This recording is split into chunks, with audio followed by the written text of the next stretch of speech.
Hey everybody, it's Strict9 with Strict9 GP, and welcome back to another episode of my Out of the Park 20 playthrough with the Phillies. We are through spring training and we are at opening day for the 2042 season. So if you haven't watched some of the previous episodes, where we're at right now as a team, we're coming off 3 straight National League East Division titles. We made the World Series 2 years in a row, but we lost in both World Series in 6 games. So I've made a decision that I'm going to retire and probably end this playthrough when I get to be 75. So we're on the best run of my whole playthrough career with this one. But I'm running out of time. So I got 3 seasons to get back to the World Series and win it. That's the goal. And hopefully that's going to happen. But I'm feeling good and bad about this season going into it. First, let's look at the good.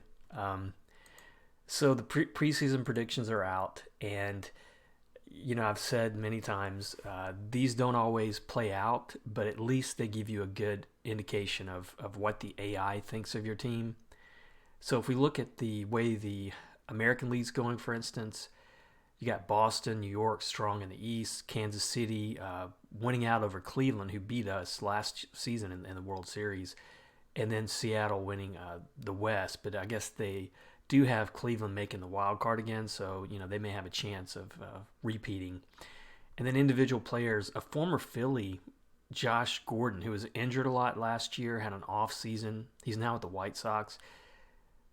I guess I think they sim like multiple times to come to these predictions. He is predicted to have a great year, 52 home runs, which would be career high for him, pretty high average again. And then Dahl, who's a great hitter, hit over 400 a couple seasons ago. One of the few times, if not the only time, I've seen a guy in the modern era hit over 400 and playing this game. He's going to have another good year. Some other guys that don't really recognize, Castinko, though, he's a former MVP, so he's still playing really well for Boston. Pitching-wise, Rocky Stroman is back in the predictions list for pitchers. Multiple Cy Young Award winner. I think he's up to 5. Having a great career with Minnesota, but he's definitely, I think, getting to the tail end of his career, but the AI thinks he's going to have another decent year. And then we go to the National League, and this is the good. They have us winning the East again, fairly comfortably over Atlanta and Washington. Atlanta's probably going to be strong enough to make the wild card based on this. And then you got the Cubs and St. Louis and Milwaukee, really close in the Central. And then Arizona just running away in the West. And we got past Colorado and the Cubs last season, but I think Arizona was they had another good year last year. They've been on a really good run. Strong offensive team. Had the MVP last year. Just a really good, solid team. So they're always going to be a contender, I think, until they start losing some of those key players. But they're going to have probably the best record in baseball based on this prediction. Individually, these are the 2 guys I was talking about for Arizona. Howard, Suzuki. Howard won the MVP last year. They're very good players. Howard is still young at 25. Suzuki was an international pickup. He's just been really strong since he's been in the league. And then for us, they have Warlick kind of bouncing back and having a decent year for us. I hope that plays out because he was, until the second half of the season, he was really disappointing last season. And on the pitching side, we got Burnham, who was the Cy Young Award winner last year, Rookie of the Year Award winner 2 years ago. He's predicted to win the Cy Young. Well, he's predicted to have a good season again. But we also have Zach Thompson, the only Philly pitcher showing up here. But I'm glad he is because I think this will be his 3rd season. I think if he's going to have a breakout season, maybe it'll come this year. Even though he's been fairly solid in the 2 years he's been with us, I think can be even better, and hopefully he'll show that this year. One other thing I like to look at when the season starts is I kind of like to see how our minor league system is ranked against the rest of the league. It kind of shows, what kind of future we got, what kind of run we can can expect to have. And this is based on the top 100 prospects. I mean, the more prospects and the higher they're ranked, the better your minor league system report's going to be. We're struggling a little bit at the bottom, but honestly, considering we've won that division 3 years in a row now, it's good to see that we have some guys showing up, and these are our top prospects based on the AI. I think we have some other guys in the minors who have a chance at making the majors, if nothing else, and might even develop into regular players. And it's good that we've still got some guys showing up on this list with the kind of success we've had. So I'm liking that. Looking at the final roster we're going with now, on the pitching staff, I had to make some pretty tough decisions, but luckily, and this could be another indication of how strong pitching is in the league, I got rid of some 2.5, 3-star pitchers or I didn't get rid of them. I had to waive them because they were out of option years, and they wound up not being picked up. So that's good news. That at least gives us kind of, I'd say, a good amount of depth if we start having injuries or if some of these guys don't pan out. One of the things, though, I did not notice going through spring training, and it was only when I was kind of trying to piece this final staff together that I saw it, but Nate McAfee is back. He still has some individual ratings that are strong. He's a 3-star pitcher, so that puts him, I think, mid-rotation. Depends on the kind of year that he has. He can be, I think, solid in that spot. But I did not notice this, but his stamina is really poor now. That's, to me, what I've experienced in this league. That's a gamble on a starting pitcher, because a lot of times, and it didn't really show up too much in spring training because those guys are only going to get maybe 4 innings anyway. But if we got a guy here who's going to be struggling to get through 4 or certainly 5, 6 innings every start, I don't know if I'm going to be able to rely on him as a starter in that 3rd spot or at all. So I'm going to be keeping a close eye on that, because I do have Contreras still. I have a couple guys in the minors. If I need to move him down in the bullpen, I may have to do it. I mean, he could probably be a middle bullpen guy, setup, maybe, but I'd probably use him as either mid relief or long relief. I'm hoping that doesn't become too much of an issue. I tried to trade him just to see if there were going to be any offers that were worth looking into, but he's at $21 million for the next couple years. That's no option years either. Those, I'm on the hook for those, both those seasons. This could be a disaster in the making. If he could get injured again. He's injury proneness is at wrecked, which is the worst you can be. So he may not be a factor again this season. And if that's the case, then this would be a total bust in terms of a free agent pickup. First year, he was decent, 4 ones above replacement, 200 plus strikeouts. I mean, his numbers were good, but he missed all of 41, most of 40. Only got 4 starts in 40. So if he gets injured again, that's 3 seasons out of 4. That's pretty bad. On the lineup side, I'm already going to make a move because I've been deliberating this offline. So we did pick up Doughty. He's going to get the start in second. I think he's going to be a boost to that offense. I'm really hoping so anyway. But catcher is still going to be a struggle for us. Quartain's going to get the starts against righties, but his defense is not that great. Guptill's going to be starting quite a bit until I kind of figure out how I need to go with catching. I'd like to pick up a better option at catcher. I traded Ian Norman, who was my 5-star guy that I drafted. I traded him away for Paris, who just 3.5 stars, but his individual power ratings are way better. And I'm hoping that he stays healthy. He's also fragile and repeats what he did last year. He was injured in spring training, missed most of spring training, I think. So that might wind up being a bust, but I just could not afford to pay Ian Norman the kind of money he was after based on his performance. But I was able to pick up Steve Bond again. This guy had a great offseason, or excuse me, great playoffs. And I want to get Benefield starting time because I think at 25 he'll be 26. I still think he's got a chance at least to start against righties.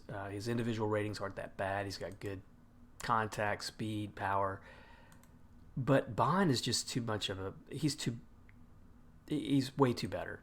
And so I'm gonna make Bond the starter for now, and that's just gonna be how it goes for at least this first month or so. And Benefield's gonna get the nod to pinch hit and run mostly, and I'll still start him every fourth game for now against righties. Against lefties, Bond's gonna start full time because the splits lefty righty. Chris Benefield is a left-handed batter. He's really terrible against left-handed pitching. But we'll do the same against the DL or DH. So who am I missing here? Benefield, Tupper, Bras. No, he's in there. All right, so it's Tupper. Well, okay. And then Benefield will do some pinch hitting there. All right, so that's it. We're ready to go. Let me look, though, just to give you an idea of what our AAA looks like. These are some of the guys I moved down. DeCluet, Ings. I think there was one other guy, Dean Vargas. Vargas intrigues me. This guy has never pitched above AA, but he was a fairly high relief pick for me in the 6th round a few years ago. I think this guy has a chance to be a good reliever in a year or so, but I wanted to give him some time in AAA. But I think we've got good pitching depth if things don't pan out or if injuries happen. And we've got some guys like Radeball, for instance, who I think he long-term might develop into a starter. I just think that Doughty, much better offense right now. And then we got Villalobos, who I'm not sure how this guy's going to pan out because he's rated fairly high for the most part for his age. My scout thinks he's ready for the majors, but his contact ratings are low. He's another left-handed batter. He doesn't hit well against right or left-handed pitching, so good defense, good speed, but he's pretty much a September call-up for now. And one other pitcher, though, Gramajo, he was a high pick in 2038. He was a second-round pick. I think he's probably going to make this rotation in a year or two, probably another September call-up. He's had some good seasons here and there in the minors. I think he's got a good chance of developing into a starter and probably replacing somebody like Barbarossa, who is starting to get into his arbitration years. This may be the last year I get from him. I don't know that I want to pay him over $5.5 million, even though he's been steady for us. If he gets up to around 10, I think it'd be time to let him go. But anyway, that's a long intro, but we're going to try and sim through probably the first month or so of the games. And wow, Chris Benefield already had a day-to-day injury off the field. So we're not playing at home until we get to Washington, we're not playing a game until Washington at home. So that's the first game. Let me take a look at the news to see if there's anything big out there. Still some free agent signings. There were some still guys out there. Now I did look at the waiver wire, and it was mainly a lot of 2.5, some 3-star players, but nothing that I really needed. If I go back to free agency just to make sure as we're going into the season, if there are any guys still hanging out there, they're topping out at 3 stars. So there were a couple second basemen. Had I not picked up Doughty, I may have been able to get someone here to have played for him, but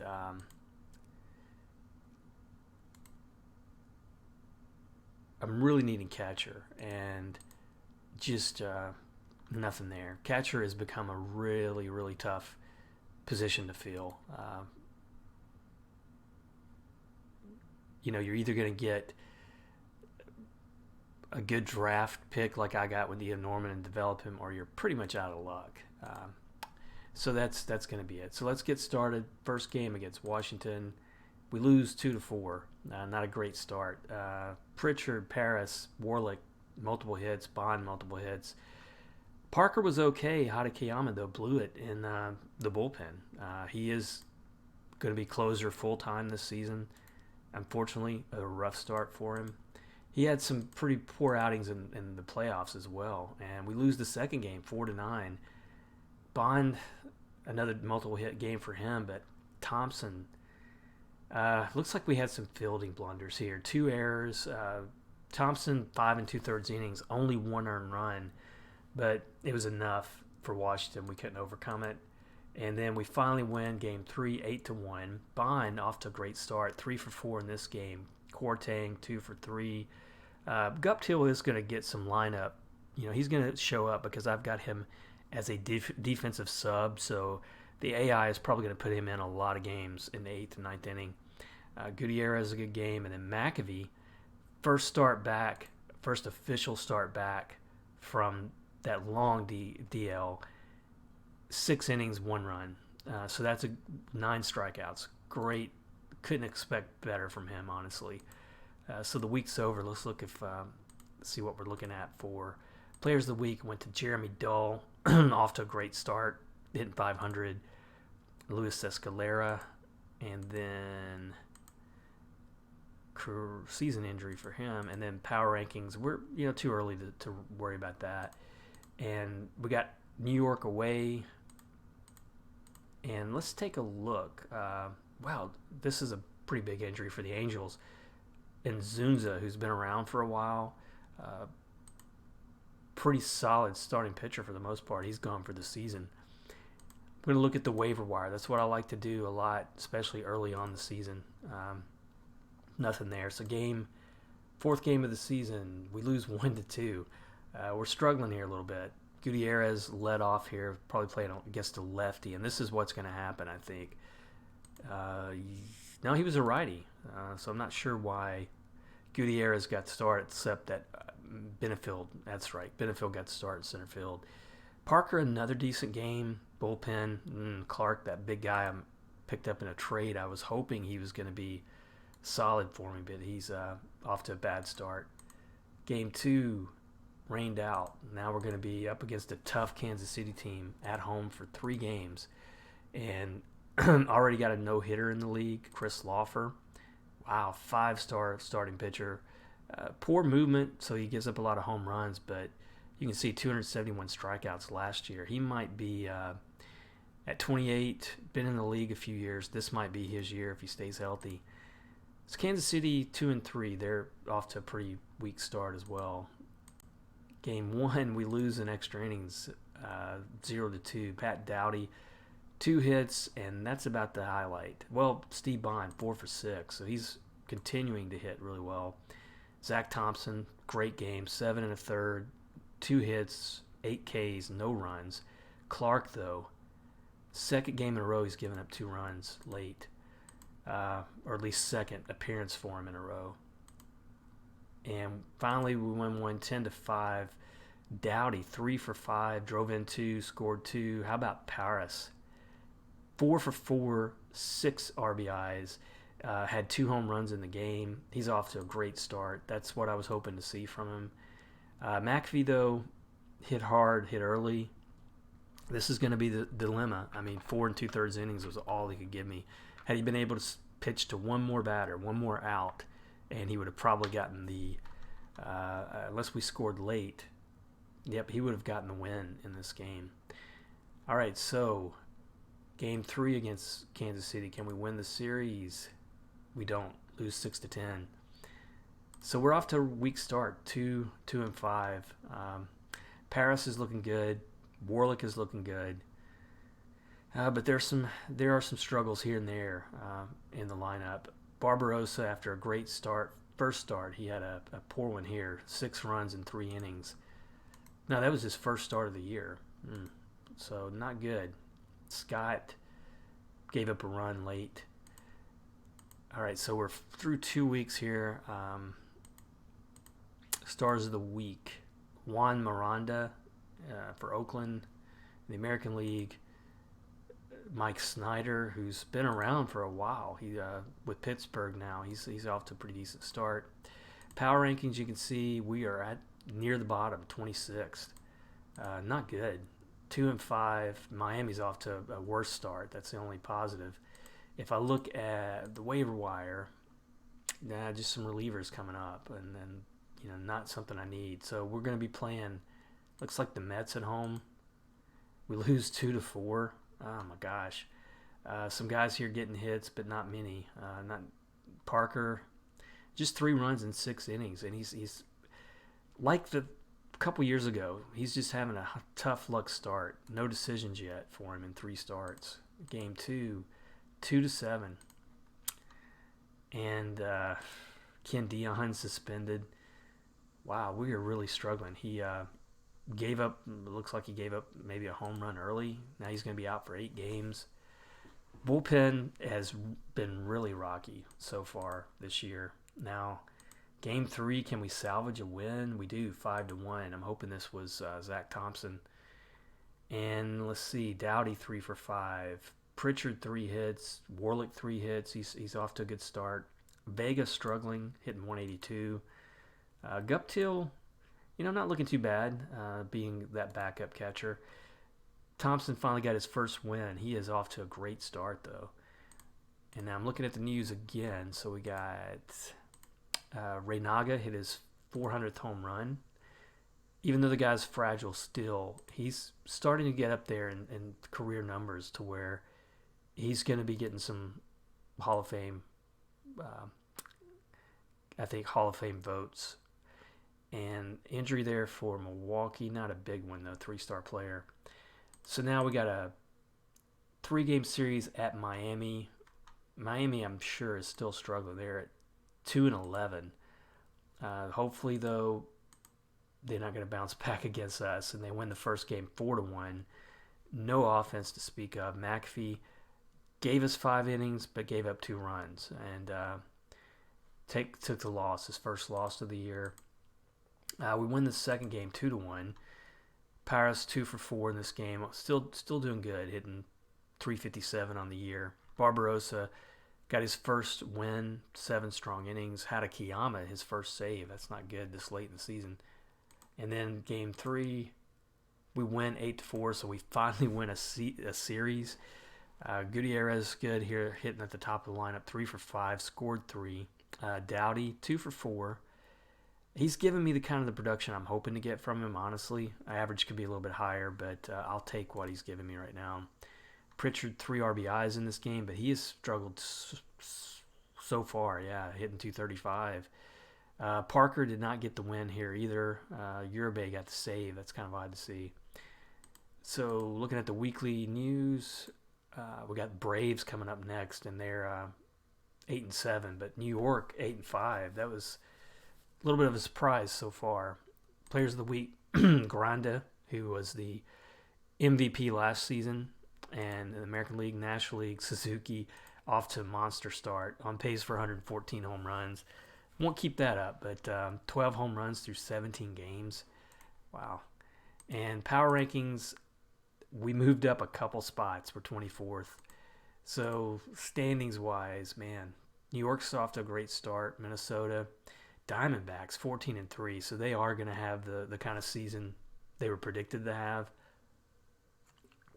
But we're struggling a little bit more than I was hoping. Hopefully we can get it together against Atlanta. I'm going to take a look at the waiver wire. Still just relievers. That's about all you're going to see. And then I'm going to get through this week, and we'll take a look maybe at how we're doing individually. So game 1 against Atlanta, we lose 3-4. Vega finally put together a decent game, 2 for 4, drove in 3. Thompson again gave me 7 innings, just 3 earned runs, but we could not score enough runs. Game 2 against Atlanta, 2-4, and this is at home. We've got to pick these games up. Vega again was good, 2 for 3. Bond 3 for 3. McAvee again, 4 1/3 innings. I think that's what I'm going to be looking at. It's if he's good and dominant, he'll give you 6 innings and get the win. If he's not, you're going to have a deep bullpen, and our bullpen struggled so far. So we're 5-10. Game 3 against Atlanta, 2-7. Ah man, I don't know if it's time to panic or not, but just 3 hits in the game. I don't even know how we got the runs. Barbarossa, 4 1/3, gave up 5. He is not looking too good.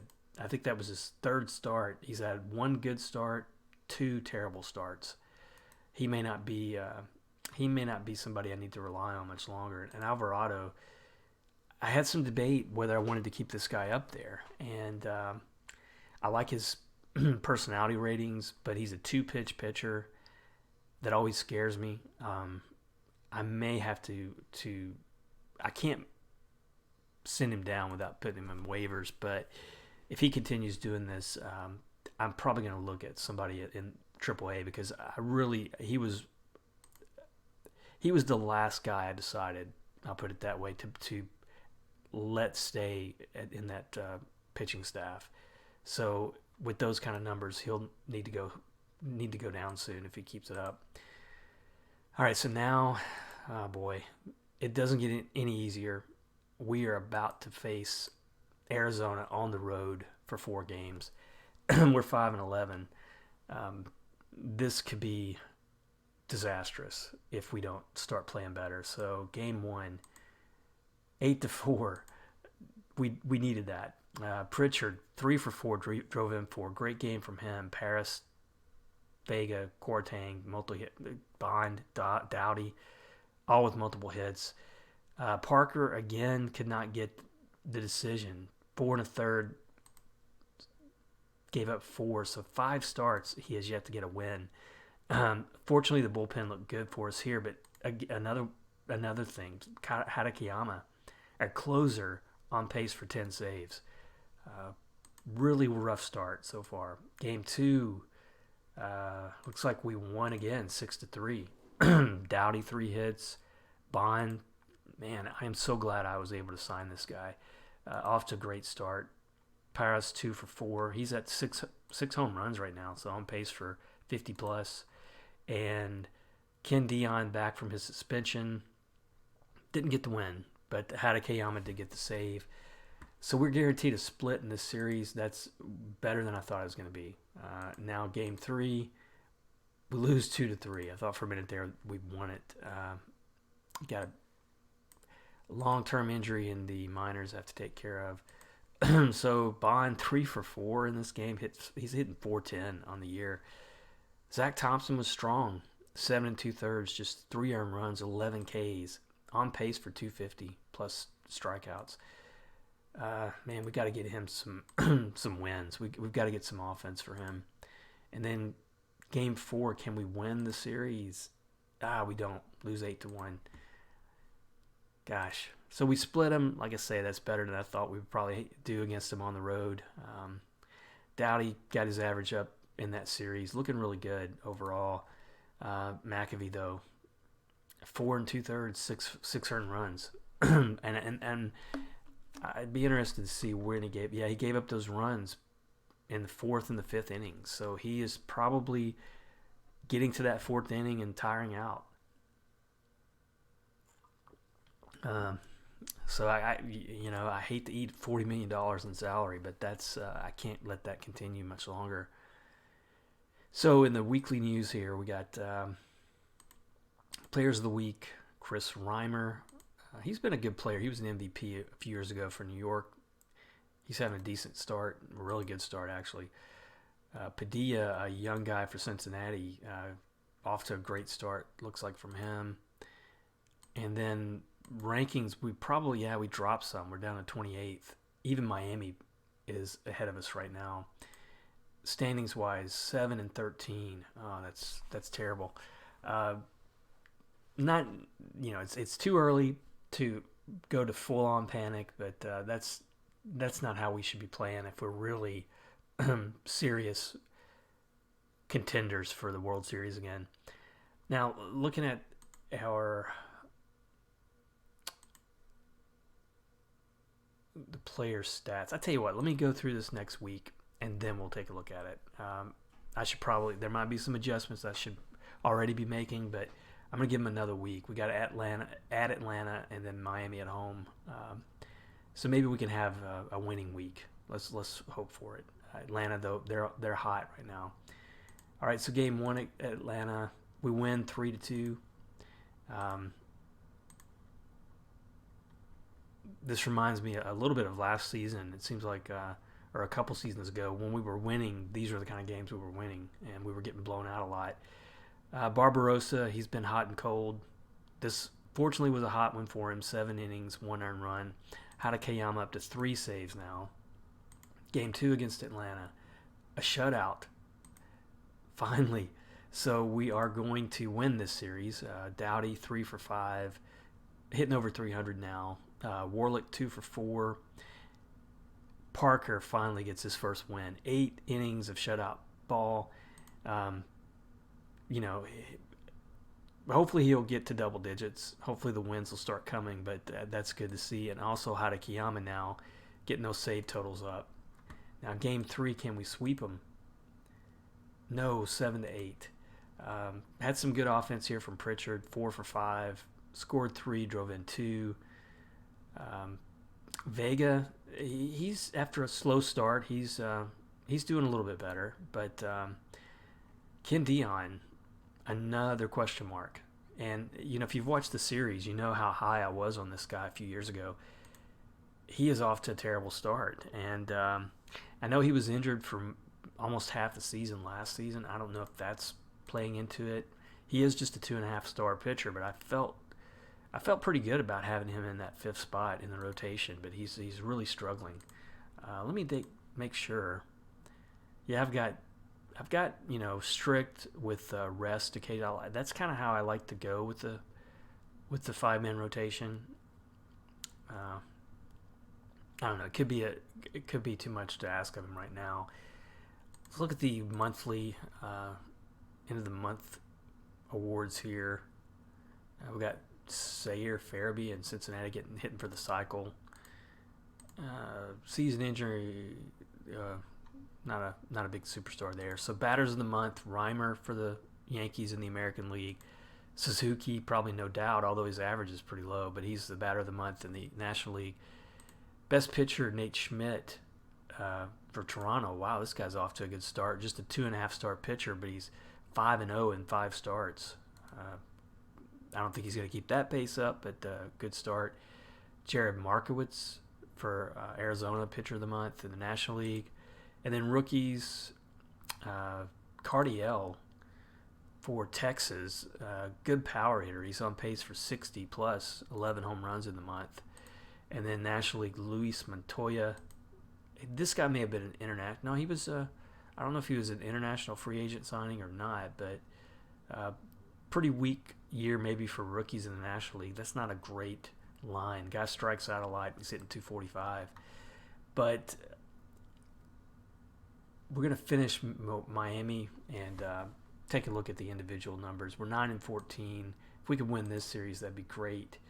We win the first one 4-3 in extra innings. Pritchard 2 for 4, and Thompson. This is another he tough luck year so far for him. Only 1 win. He's pitching just really amazingly. 1.74 ERA in 6 starts. Gosh, I hope that doesn't be the trend for him this season. Game 2 against Miami, we lose 7-1. Pritchard, another multi-hit game for him. McAfee. This is what I'm going to have to address for sure.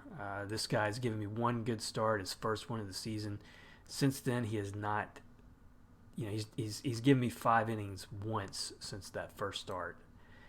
I can't let that go on. So game 3 against Miami, lose 2-4. So Miami's got a chance to win the series at home against us. Barbarossa was pretty good. Scott, he's struggling this year, and he's a guy I've really depended on. If you watched last episode, I turned down some trade offers for this guy, some pretty good pitching trade offers. All right, so can this salvage it? Game 4 to hopefully split the series, and we do 2-1. I'd rather see some more offense at this point. Dowdy, Pritchard, couple hits in the game. Pete Parker did not get the decision again.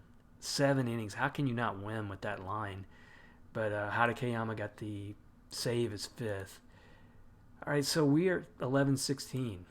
We did, I think we were 4-3 for the week, but that was mainly because we won 2 of 3 against Atlanta. All right, so I'm excuse me, going to look at the the news of the week, and it went to Matos for Kansas City. He's a good player too, just 26. And Randy Palco, seems like he's been around for a long time. He's off to a good start with Arizona. I mean, if they're if they're average kind of subpar players are having good years, then I don't think there's any chance of catching them. And we are now 22nd, so we moved up in the power rankings. Standings wise, Arizona's still on top, although they've split their last 10, so they've cooled off a little bit. Colorado starting to play good. They were the team that we beat in the division series last year. So we've moved ahead against Washington and Miami for what it's worth, mainly because Washington's lost 9 of 10, but the Mets, Atlanta, still just 3 games out, so it's not over yet. But we got to turn some things around. And then New York, Toronto, both looking sharp. Wow, Cleveland, Minnesota. Some really hot teams here in the American League, and some really cold ones. Chicago White Sox 5-23. Individually, see if I recognize any of these guys. Not really. Some new, except for Chris Reimer.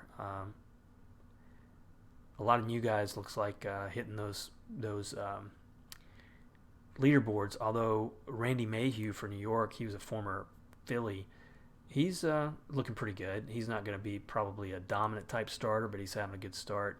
So Stroman, 165 ERA, 4 wins, on pace for 24. But man, just 23. Is that correct? Yeah, no, I was looking at the wrong one. If this guy wins another Cy Young, you might have to just pencil him in for the Hall of Fame as well.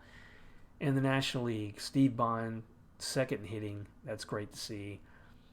But that's probably going to be all we have offensively based on that start we have. Zach Thompson, third in ERA. That's the only other leader we have showing up. Individually, team stats, we are, we're top 10 in a lot of offensive categories. It's really showing up, though, in that pitching staff. If our pitching staff is struggling, we're not going to win. If we're not probably a better pitching team the way we're put together, then that offense is not going to carry us. So at this point, where we're struggling is starters ERA, runs allowed, a lot of walks. So a lot of things we got to address here. And individually, I think it's probably going to start with McAvee. I knew the guy was going to have some question marks, so I shouldn't not expect that. But really, Dion and Barbarossa I can probably handle, even though he's been hot and cold. But Dion's got to get it together.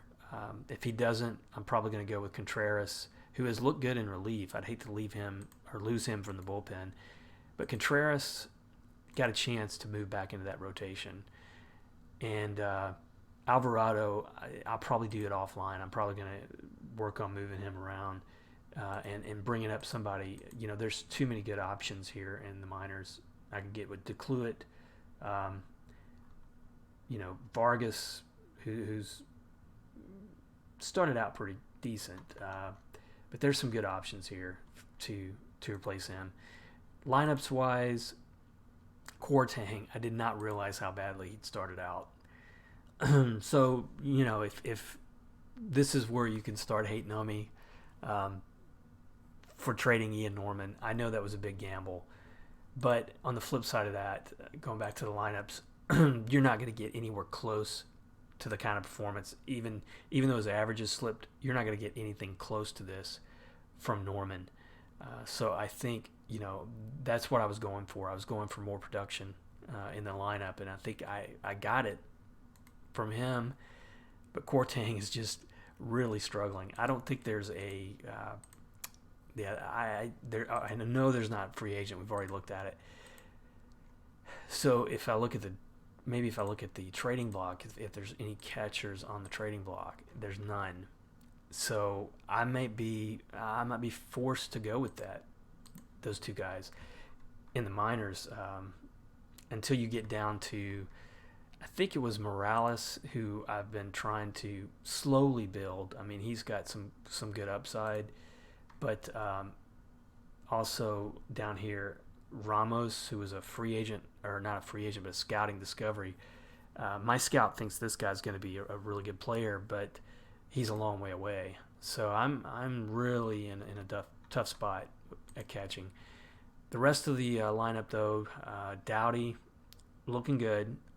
Vega starting to pick it up. Pritchard doing really well. He also started out hot last year, so jury's still out. Steve Bond, definitely worth signing him. I'm glad I did it. Warlick has been up and down. He's starting out better than he did last season, so maybe that's a good thing, because it seems like he's been, at least the previous 2 seasons, he was a second half player. I mean, that's when he was really turning it on. So maybe he'll wind up having a good year. George has looked good in a few starts and off the bench. Benefield, however, hasn't. So I may have to give him less time in that starting rotation or starting lineup. And then Tupper and Barajas. I'd like to get rid of Tupper. I know he's going to be unhappy on the bench. I just don't see any team taking him. And I'll do a quick shop around right now.